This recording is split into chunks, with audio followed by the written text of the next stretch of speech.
Students, आपकी कुछ assignments I हुई हैं, उसमें से कुछ 3 असाइनमेंट्स हैं जिनका मैं सोल्यूशन दूंगा 1 बाय 1। इस तरह से है कि ये 100% सोल्यूशन नहीं है आपका, ठीक है, आपका ये जस्ट आइडिया है, उसी से रेलेवेंट आपने उसको आगे सॉल्व करना है, ठीक है। पहले फर्स्ट असाइनमेंट को देखते हैं जिसमें ए मैट्रिक्स और दिया गया है। ए मैट्रिक्स है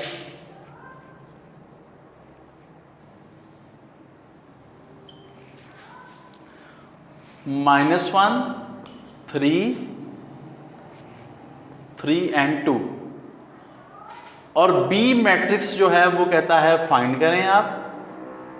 बी मैट्रिक्स को आपने फाइंड करना है और ए बी मैट्रिक्स इनका जो रिजल्ट है वो गिवन है। ए बी मैट्रिक्स है 1 -1 15 -8 and 10। अब हमने इसको सॉल्व करना है, बी मैट्रिक्स को फाइंड करना है। ज़रा ए और बी मल्टीप्लाई होगा, ए बी आता है।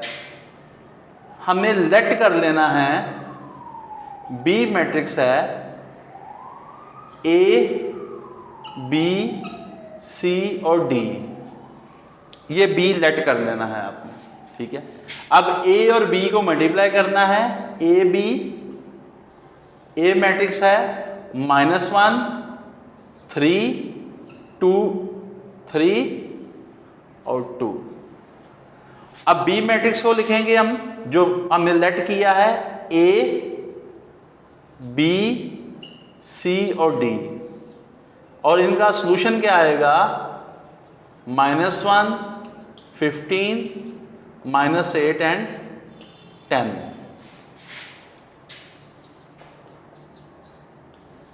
मल्टीप्लिकेशन करते हैं, -1 रो और कॉलम को आपने मल्टीप्लाई करना है। मल्टीप्लिकेशन आपको मैंने बता दिया हुआ पहले भी। -1 को ए के साथ मल्टीप्लाई किया तो ये -a आ गया। फिर आपने इस रो को इस कॉलम के साथ करना है, 3 को मल्टीप्लाई करना है +3c आ जाएगा। इसी रो को इसी तरह से -a को मल्टीप्लाई करना है, -1 को मल्टीप्लाई करना है b के साथ तो -b आ जाएगा, ठीक है। और 3 को d के साथ करना है, 3d आ जाएगा। 3 को a के साथ मल्टीप्लाई किया 3a आ गया, प्लस 2 को c के साथ किया 2c आ गया। 3 को b के साथ मल्टीप्लाई किया 3b आ गया, और 2 को d के साथ किया 2d आ गया।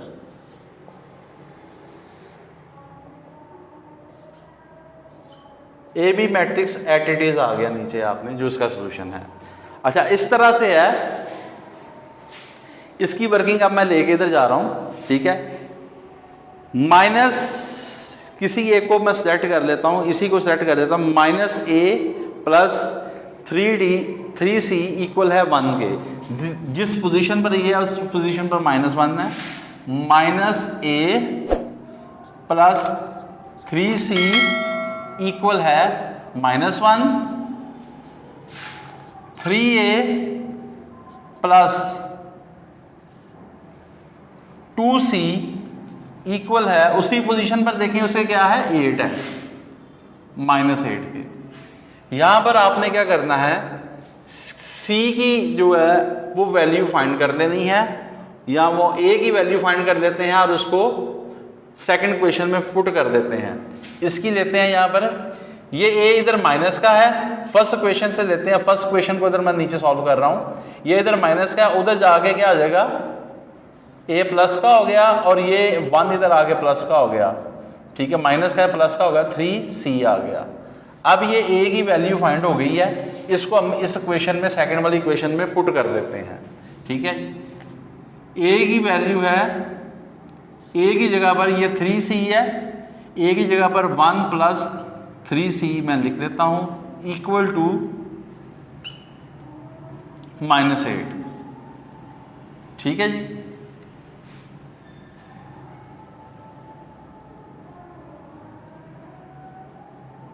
Plus 2c equal to -8। Solve करते हैं, 3 को मल्टीप्लाई किया 3 आ गया, 1 और ये 9c आ गया, ठीक है, प्लस 2c आ गया इक्वल टू -8। ठीक है, सॉल्व करेंगे, 9 और 2 ऐड करेंगे तो ये 11 हो जाएंगे, 11c। ठीक है, ये जो है 3 इधर प्लस हो रहा है, उधर जाके माइनस हो जाएगा, ये आ जाएगा आपका 11 आ जाएगा, और ये 11 मल्टीप्लाई हो रहा है c के साथ, ये उधर जाके डिवाइड हो जाएगा जब सॉल्व कर रहे हैं, और c इक्वल टू -1 आ गया। इसी तरह से आपने दूसरों को भी सॉल्व कर लेना है। c की वैल्यू आ गई है। ठीक है, आप किसी एक क्वेश्चन को ले लें, इसको ले लेते हैं दोबारा। ठीक है, इधर सॉल्व कर रहा हूँ जी, -a plus 3c equal to -1। c की वैल्यू जो है वो आ गई हुई है, पुट करते हैं c की, ये उधर जाके प्लस का हो गया, उसी तरह से ये इधर आके ये प्लस का हो गया, और c की वैल्यू जो है वो पुट कर देते हैं इधर, c की वैल्यू है -1। सॉल्व कर लेते हैं, ये हो जाएगा -3 हो गया। ठीक है, ये 1 आ गया साथ। ठीक है, ये सब्ट्रैक्ट होके a की वैल्यू जो है वो -2 आ गई। इस तरह से a की वैल्यू भी फाइंड हो गई है और c की वैल्यू भी फाइंड हो गई है। इसी कैलकुलेशन बेस पर आपने ये b और cd और इनकी वैल्यू भी फाइंड कर लेनी है। -b प्लस 3d किसके इक्वल है, 5 के, और यहाँ पर 3b प्लस 2d उसी पोजीशन पर क्या है, 10 है। यहाँ पर आप b की वैल्यू फाइंड करेंगे और उसी तरह से आपने सेकंड क्वेश्चन में पुट कर देनी है। ठीक है, और इसी तरह से जो ये जैसे ये सॉल्यूशन किया है, आपने इसी तरह से भी b और d की वैल्यू फाइंड हो जाएंगी, और जब ये b और d की वैल्यू फाइंड हो जाएंगी, a और c की निकल आई है, इसी तरह से b और d की, और आपको ये बड़ा मैट्रिक्स फाइंड हो जाएगा। Thank you very much. अच्छा, अब इस तरह से इसी तरह से हम b और अब d की वैल्यू फाइंड कर देते हैं। क्वेश्चन लिखते हैं -b plus 3d equal to 5 के, 3b प्लस 2d इक्वल है 10 के। b की वैल्यू फाइंड करते हैं, b तो जाके प्लस का हो जाता है, और 3d 5 इधर आगे माइनस का। ये b की वैल्यू अब इसमें इक्वेशन में पुट कर देते हैं। 3b की जगह पर इसकी वैल्यू आ गई 3d minus 5 plus 2d at it is आ गया equal to 10। 9d minus 15 plus 2d equal to 10। 9d plus 2d 11d हो गया, 10 ये उधर जाके माइनस हो जाएगा, प्लस हो जाएगा 15, 25 आ जाएगा, और 11d। ठीक है, d की वैल्यू आ जाएगी 25/11। अब d की वैल्यू फाइंड हो चुकी है। किसी एक क्वेश्चन में भी पुट करके हम b की वैल्यू फाइंड कर सकते हैं। मैं पहले वाली इक्वेशन को लूंगा, -b plus 3d equal to 5। d की वैल्यू इसमें पुट कर देते हैं।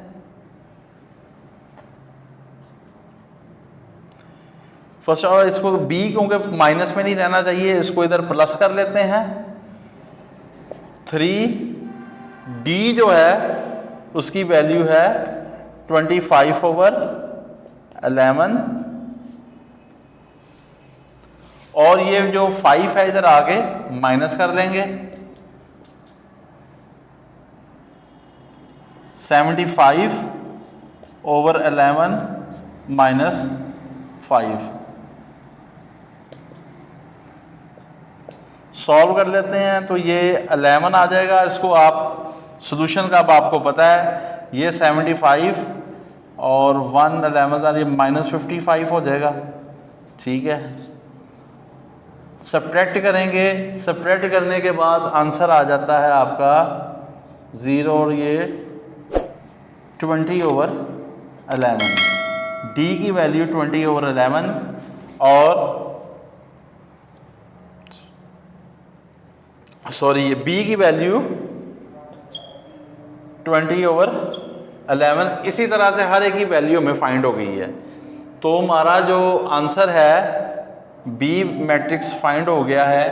ए की वैल्यू -2 है, सी की जो है वैल्यू -1 है, ठीक है, और बी की वैल्यू है -5/20/11 और डी की वैल्यू है 25/11।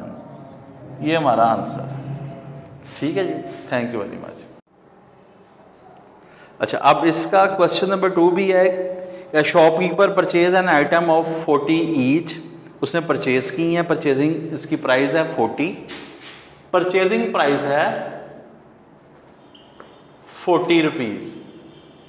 ठीक है जी। अब इसमें वो 2 पॉइंट कहता है। एक तो कहता है कि इसका मार्कअप है वो 80% है, ठीक है, मार्कअप, और एक मार्क डाउन। ये जो मार्कअप है वो 80% है और मार्क डाउन है 40%। यानी कि मार्कअप होता है प्रॉफिट। ठीक है जी, लिस्ट प्राइस आपकी जो भी आपकी लिस्ट प्राइस है, परचेजिंग प्राइस है, प्लस मार्कअप आपका, मार्कअप और इक्वल टू सेलिंग प्राइस। और मार्क डाउन में लिस्ट प्राइस वही minus markdown equal to selling price. ये प्रॉफिट पर सेल हो जाएगा, ये लॉस पर सेल हो जाएगा। दोनों की सेलिंग प्राइस उसने क्या बतानी है। ठीक है, मार्कअप के लिए 80% बताया है, मार्क डाउन के लिए उसने 40% बताया है। प्रॉफिट परचेजिंग प्राइस है इसकी 40 का आप 80% कैलकुलेट करेंगे तो वो आता है 32। अब अगर आपने इसको प्रॉफिट पर सेल करना है तो लिस्ट प्राइस वही है आपकी 40 है, प्लस प्रॉफिट आपका 32 है, तो सेल कितने की हो जाएगी? 72 की सेल हो जाएगी अगर वो मार्कअप पर सेल करता है। अगर मार्कडाउन पर सेल करे तो सेकंड ऑप्शन, ठीक है, वो भी आप कैलकुलेट करके 40 मल्टीप्लाई बाय 40%, तो ये आ जाता है 16 आ जाता है आपका, 16 आ जाता है जी। 16 में इसके बाद आपका मार्कडाउन है, ठीक है, लिस्ट प्राइस आपकी वही है 40 माइनस 16 करें मार्कडाउन तो 24 रुपीज़ की लॉस पर सेल होगी। ठीक है, मार्कडाउन में ये सेलिंग प्राइस आपकी आ गई है मार्कअप की सूरत में, ये सेलिंग प्राइस आपकी मार्कडाउन की सूरत में। Thank you very much ji.